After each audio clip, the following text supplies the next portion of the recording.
And head ಬುಷಲ್ಲಿ I think food blogger ಜೊತೆ ಕೂತ್ಕೊಂಡು ಬಿರಿಯಾನಿ ತಿಂತಾನೆ ನಾನು ಹೆಡ್ ಬುಷ್ ಪ್ರಮೋಟ್ ಕೂಡ ಮಾಡಿದ್ದೆ.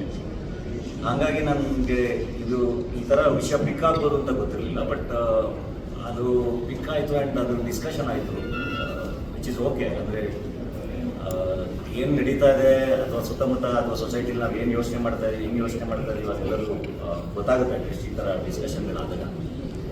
ಏನು ಅಂದರೆ ಡಾಲಿ ಧನಂಜಯ್ ಬಿರಿಯಾನಿ ತಿಂದ್ರ ಅನ್ನೋದು ಇಸ್ ಫೈನ್, ಬಟ್ ಅದು ಲಿಂಗಾಯತರೆಲ್ಲರೂ ಬಿರಿಯಾನಿ ತಿಂತಾರ, ಮಾಂಸ ತಿಂತಾರ, ಅಲ್ಲಿಂದ ಬ್ರಾಹ್ಮಣರೆಲ್ಲರೂ ಮಾಂಸ ತಿಂತಾರ ಅಂತ ಸಮುದಾಯಗಳನ್ನೆಲ್ಲ ಹೇಳ್ಕೊಂಡ್ಬಂದಿರೋದಿಲ್ಲ. ಅದು I think that was not needed ಅಂತ ಅನಿಸ್ತು. ಡಾಲಿ ಧನಂಜಯ್ ತಿಂತಾನ ಓಕೆ, ಅಥವಾ ನಾನೇನಾದರೂ ಮಾಡ್ತೀನಿ ಅವ್ರಿಗೆ ಡಾಲಿ ಹಿಂಗೆ ಮಾಡಿದ್ರೆ ಓಕೆ.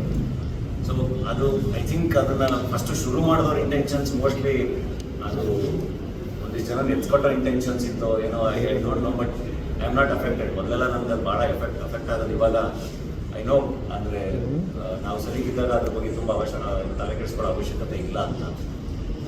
ಸೊ ಹಂಗಾಗಿ ಆರಾಮಾಗಿದ್ದೆ. ಹಂಗೆ ನೋಡಿದ್ರೆ ನನ್ನ ಬಗ್ಗೆ ಕೇಳಬೇಕು ಅಂದರೆ ಐ ಬಿ ವೆರಿ ಓಪನ್. ನಾನು ಡಾಲಿ ಧನಂಜಯ್ ಏನೇನು ಮಾಡ್ತಾರೆ ಏನು ಮಾಡಲ್ಲ ಅಂತ ಕೇಳಿದ್ರೆ ದಟ್ಸ್ ಮೈ ನನ್ನ ಪರ್ಸನಲ್ ಚಾಯ್ಸ್. ಅದು ನನ್ನ ಊಟ, ನನ್ನ ತಿಂಡಿ, ನನ್ನ ಚಟಗಳು ಇಲ್ಲ.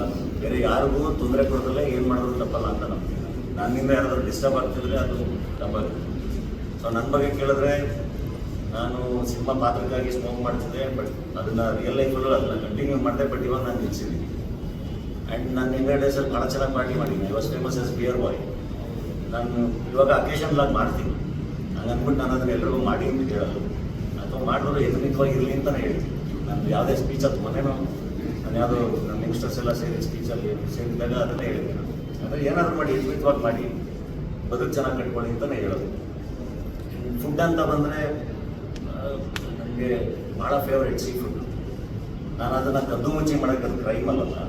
ಸೊ ನನಗಿಷ್ಟ ಅದೆಲ್ಲ, ನಾನು ಅದನ್ನು ಮಾಡ್ತೀನಿ. ಸೊ ನನ್ನ ಬಗ್ಗೆ ಡೆಫಿನೆಟ್ಲಿ ಯಾವ್ದಾದ್ರು ಪ್ರಶ್ನೆ ಕೇಳ್ಬೋದು, ಅಲ್ಲಿ ನೀವು ಏನು ತಿಂತೀರಾ, ಏನು ಮಾಡ್ತೀರಾ ಅಂತ ಕೇಳಿದ್ರೆ ನಾನು ಭಾಳ ಖುಷಿಯಾಗಿ ಆನ್ಸರ್ ಮಾಡ್ತೀನಿ. ಅದಕ್ಕೆ ಬೇರೆ ಬೇರೆ ಆ್ಯಂಗಲ್ಗಳು ಕೊಟ್ಟು ಅದನ್ನು ಫಸ್ಟು ಅದು ಸೋಷಿಯಲ್ ಮೀಡಿಯಾದಲ್ಲಿ ತಗೊಳ್ತೀನಿ.